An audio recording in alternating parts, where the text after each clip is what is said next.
Good morning साथियों, स्वागत है आपका हमारे यूट्यूब चैनल पर। भारतीय संविधान के अंतर्गत अनुच्छेद 1 से अनुच्छेद 35 तक इस वीडियो में हम देखेंगे। तो बने रहिए हमारे साथ इस पूरे वीडियो को स्किप ना करिए। भाग 1, संविधान का भाग 1, जिसमें संघ और उसका राज्य क्षेत्र का उल्लेख किया गया है।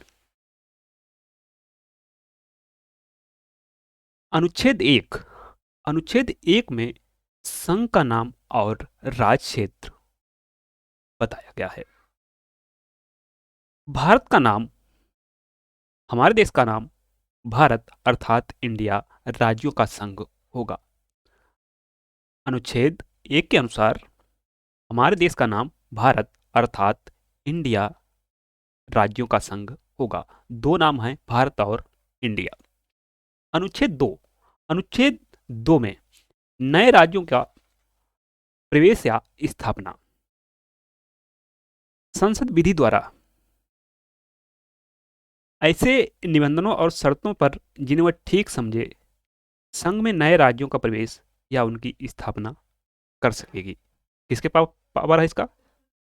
संसद के पास नए राज्यों का प्रवेश या स्थापना करने की।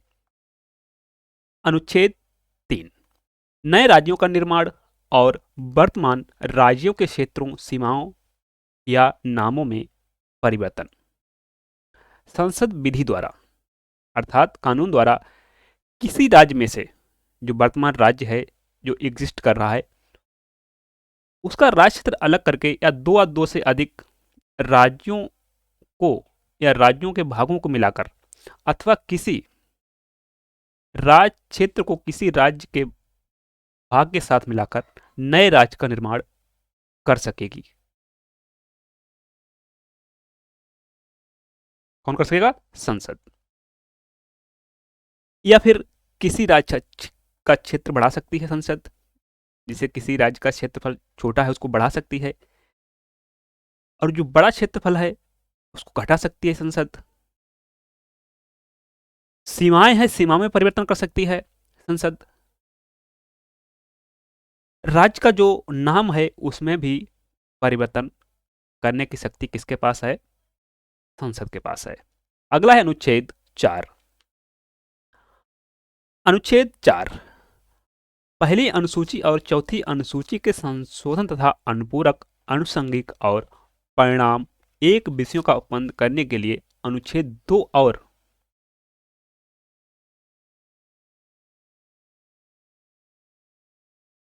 अनुच्छेद 3 के अधीन बनाई गई विधियां।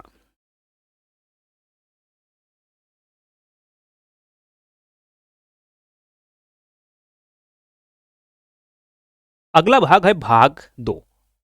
भाग 2 में है नागरिकता। भाग 2 में है नागरिकता, जहां से एग्जाम में प्रश्न देखने को मिलते हैं। अनुच्छेद 5। अनुच्छेद 5 संविधान के प्रारंभ पर नागरिकता। इस संविधान के प्रारंभ पर प्रत्येक व्यक्ति जिसका भारत के राज क्षेत्र में अधिवास है और जो भारत के राज क्षेत्र में जन्मा था, या जिसके माता या पिता में से कोई भारत के राज क्षेत्र में जन्मा था, या जो ऐसे प्रारंभ से ठीक पहले कम से कम 5 वर्ष तक भारत के राज क्षेत्र में मामूली तौर पर निवासी रहा है, भारत का नागरिक होगा। अनुच्छेद 6 पाकिस्तान से भारत को प्रव्रजन, यहां पर थोड़ा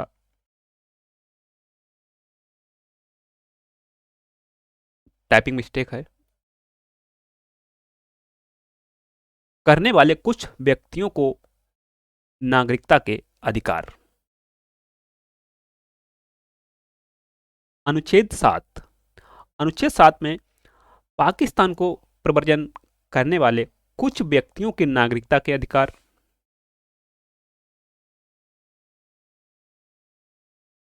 अनुच्छेद 8 भारत के बाहर रहने वाले भारतीय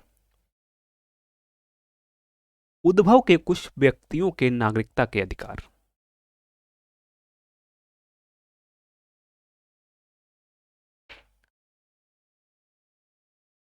अनुच्छेद 9 विदेशी राज्य की नागरिकता स्वेच्छा से अर्जित करने वाले व्यक्तियों का नागरिक न होना। यदि कोई व्यक्ति किसी विदेशी राज्य की नागरिकता स्वेच्छा से अर्जित कर लेता है तो वह अनुच्छेद 5 के आधार पर भारत का नागरिक नहीं होगा, अथवा अनुच्छेद 6 या 8 के आधार पर भारत का नागरिक नहीं समझा जाएगा। अगला है अनुच्छेद 10, नागरिकता के अधिकारों का बना रहना। प्रत्येक व्यक्ति जो इस भाग के पूर्वगामी उपबंधों में से किसी के अधीन भारत का नागरिक है या समझा जाता है, ऐसी विधि के उपबंधों के अधीन रहते हुए जो संसद द्वारा बनाई जाए, भारत का नागरिक बना रहेगा। अगला है अनुच्छेद 11, संसद द्वारा नागरिकता के अधिकार का विधि द्वारा विनियमन किया जाना। इस भाग के पूर्वगामी उपबंधों की कोई बात नागरिकता के अर्जन और समाप्ति के तथा नागरिकता से संबंधित अन्य सभी विषयों के संबंध में उपबंध करने की संसद की शक्ति का अल्पीकरण नहीं करेगी। अगला है भाग 3, भारत का मैग्ना कार्टा अर्थात फंडामेंटल राइट्स, मूल अधिकार। कहां पर है? अनुच्छेद 12 से 35 तक में।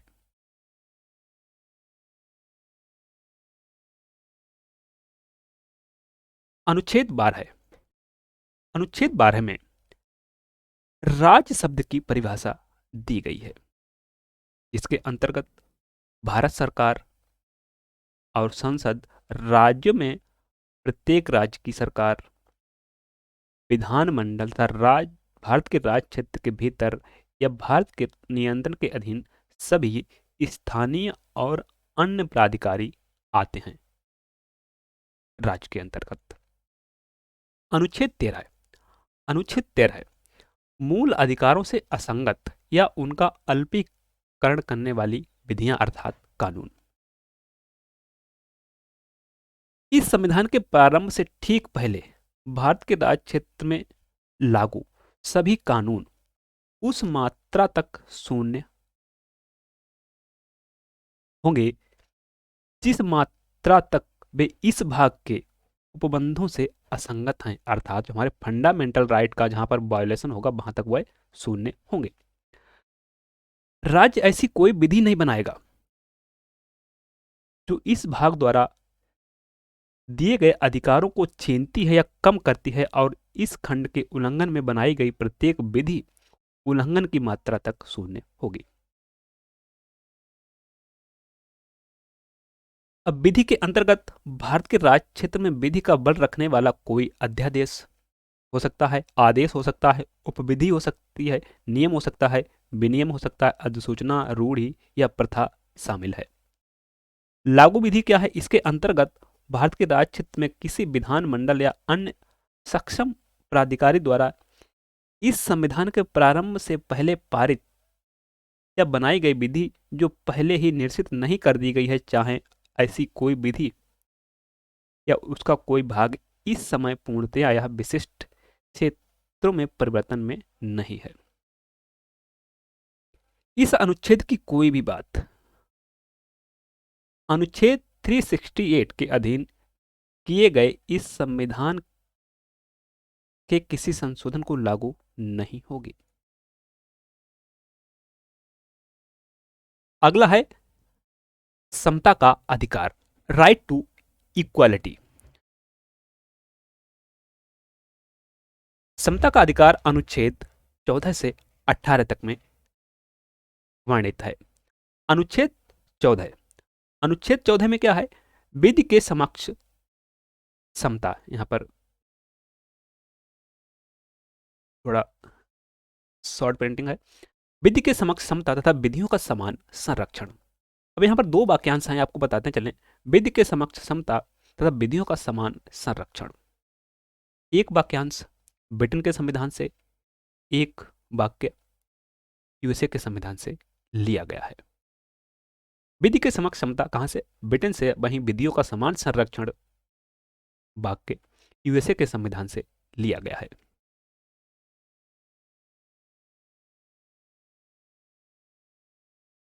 अनुच्छेद 15 धर्म, मूल वंश, जाति, लिंग या जन्म स्थान के आधार पर विभेद का प्रतिषेध करता है। किसी भी व्यक्ति के साथ धर्म, मूल वंश, जाति, लिंग, जन्म स्थान या इनमें से किसी के आधार पर विभेद नहीं किया जाएगा। अनुच्छेद 16 अनुच्छेद 16 लोक नियोजन के विषय में अवसर की समता। सभी को लोक नियोजन के लिए समान अधिकार होंगे।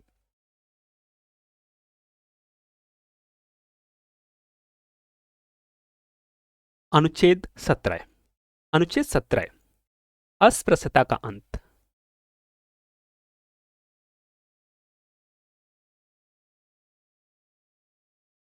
अनुच्छेद 18 उपाधियों का अंत। अनुच्छेद 18 उपाधियों का अंत। Abolition of titles. राज्य सेना विद्या संबंधी सम्मान के सिवाय को छोड़कर कोई उपाधि प्रदान नहीं करेगा।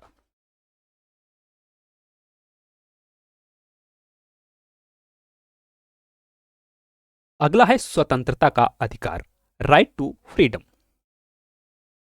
अनुच्छेद 19 वाक एवं अभिव्यक्ति की स्वतंत्रता।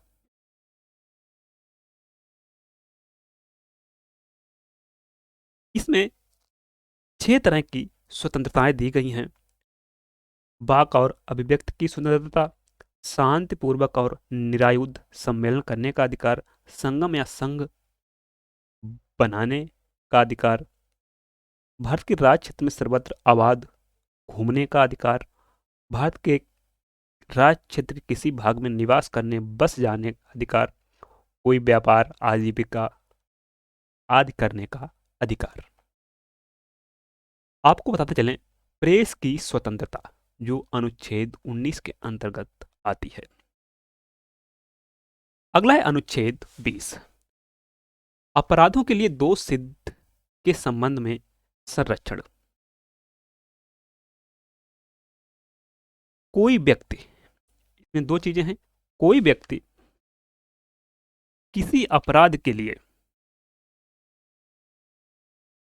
तब तक दोष सिद्ध नहीं ठहराया जाएगा जब तक कि उसने ऐसा कोई कार्य करने के समय जो अपराध के रूप में आरोपित है किसी लागू कानून का अतिक्रमण नहीं किया है या उससे अधिक शास्ति का अर्थात उससे अधिक दंड का भागी नहीं होगा जो उस अपराध के किए जाने के समय लागू कानून के अधीन आरोपित की जा सकती थी।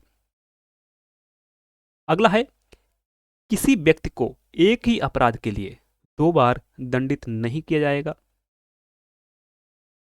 तीसरा, किसी व्यक्ति को स्वयं के विरुद्ध गवाह नहीं बनाया जा सकता। तो इसमें 3 तरह की स्वतंत्रताएं हैं। अगला है अनुच्छेद 21। अनुच्छेद 21 प्राण एवं दैहिक स्वतंत्रता का संरक्षण। इसके अंतर्गत माननीय उच्चतम न्यायालय ने कई चीजों को प्राण एवं दैहिक स्वतंत्रता के अंतर्गत शामिल किया गया है। अगला है अनुच्छेद 21 का। इसमें शिक्षा का अधिकार जो हमारा मूल अधिकार है, यह हमारे मूल संविधान में नहीं था। इसे 86वां संविधान संशोधन अधिनियम 2002 के द्वारा जोड़ा गया। अनुच्छेद 22 कुछ दशाओं में गिरफ्तारी और निरोध से संरक्षण। किसी व्यक्ति को जो गिरफ्तार किया गया है, ऐसी गिरफ्तारी के कारणों से यथाशीघ्र सूचित किया जाएगा, अभिरक्षा में निरुद्ध नहीं रखा जाएगा या अपनी रुचि के वकील से परामर्श करने और प्रतिरक्षा करने का अधिकार से वंचित नहीं रखा जाएगा। प्रत्येक व्यक्ति जिसे गिरफ्तार किया गया है गिरफ्तारी के स्थान से मजिस्ट्रेट के न्यायालय तक यात्रा के आवश्यक समय को छोड़कर गिरफ्तारी से 24 घंटे की अवधि में निकटतम मजिस्ट्रेट के समक्ष पेश किया जाएगा।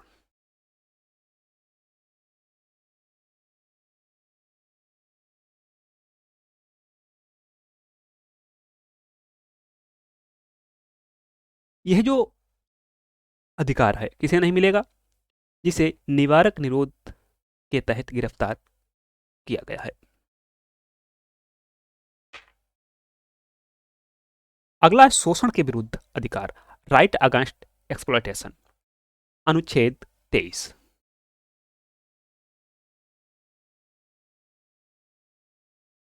अनुच्छेद 23 मानव के दुर्व्यापार और बलात्श्रम का प्रतिषेध करता है।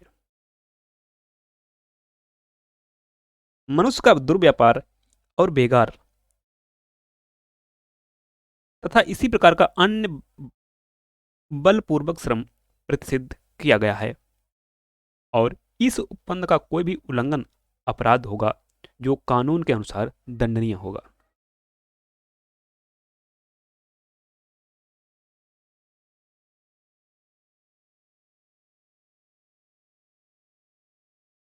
अनुच्छेद 24। अनुच्छेद 24 में कारखानों आदि में बालकों के नियोजन का प्रतिषेध किया गया है। जिनकी उम्र 14 वर्ष से कम आयु की है वह किसी कारखाने या खान में उनको नियोजित नहीं किया जाएगा तथा अन्य जो परिसंकटमय काम है उनमें नियोजित नहीं किया जाएगा। अगला है धर्म की स्वतंत्रता का अधिकार, right to freedom of religion, अनुच्छेद 25। अंतःकरण की और धर्म के अबाध रूप से मानने, आचरण और प्रचार करने की स्वतंत्रता। लोक व्यवस्था, सदाचार और स्वास्थ्य तथा इस भाग के अन्य उपबंधों के अधीन रहते हुए सभी व्यक्तियों को अंतःकरण की स्वतंत्रता का और धर्म के अबाध रूप से मानने, आचरण करने और प्रचार करने का समान हक होगा। अनुच्छेद 26 धार्मिक कार्यों के प्रबंध की स्वतंत्रता।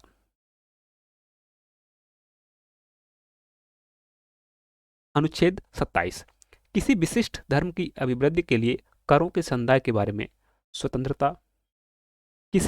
किसी भी व्यक्ति को ऐसे करों का संदाय करने के लिए बाध्य नहीं किया जाएगा जिसके आगम किसी विशिष्ट धर्म या धार्मिक संप्रदाय की अभिवृद्धि या पोषण में व्यय करने के लिए विनिर्दिष्ट रूप से विनियोजित किए जाते हैं। अगला है अनुच्छेद 28 कुछ शिक्षा संस्थानों में धार्मिक शिक्षा या धार्मिक उपासना में उपस्थित होने के बारे में स्वतंत्रता। राज्य पोषित किसी शिक्षा संस्थान में धार्मिक शिक्षा नहीं दी जाएगी।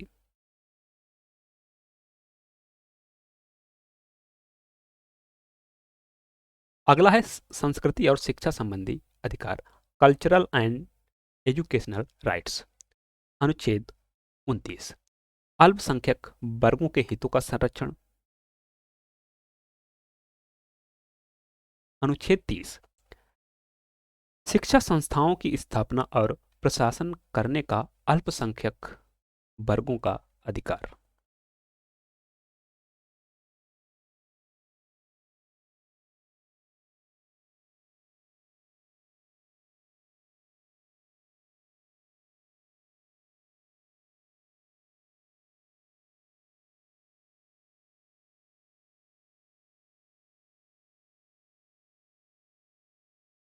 अगला है संवैधानिक उपचारों का अधिकार, राइट टू कॉन्स्टिट्यूशनल रेमेडीज, अनुच्छेद 32।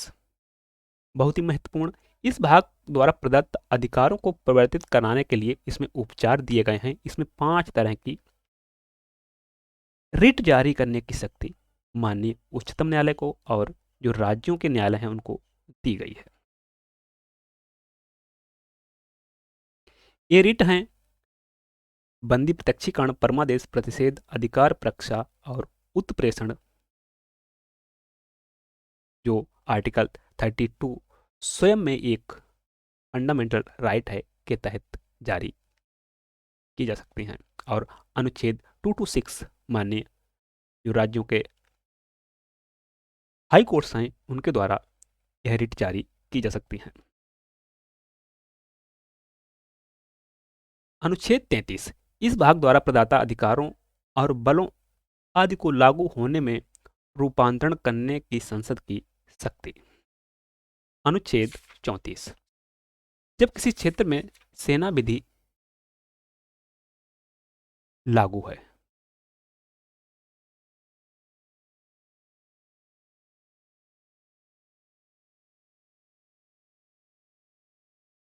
तब इस भाग द्वारा प्रदत्त अधिकारों पर निर्बंधन लगाया जा सकता है।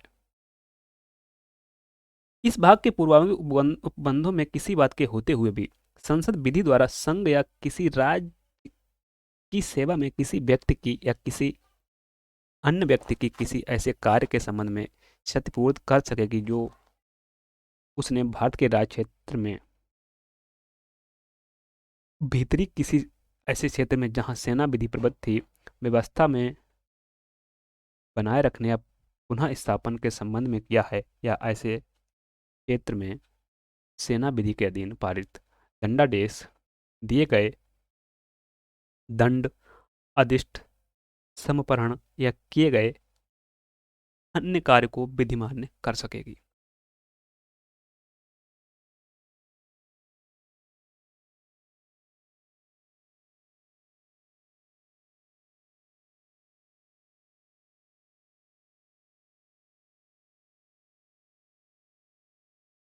अनुच्छेद 35 इस भाग के उपबंधों को प्रभावी करने के लिए विधान।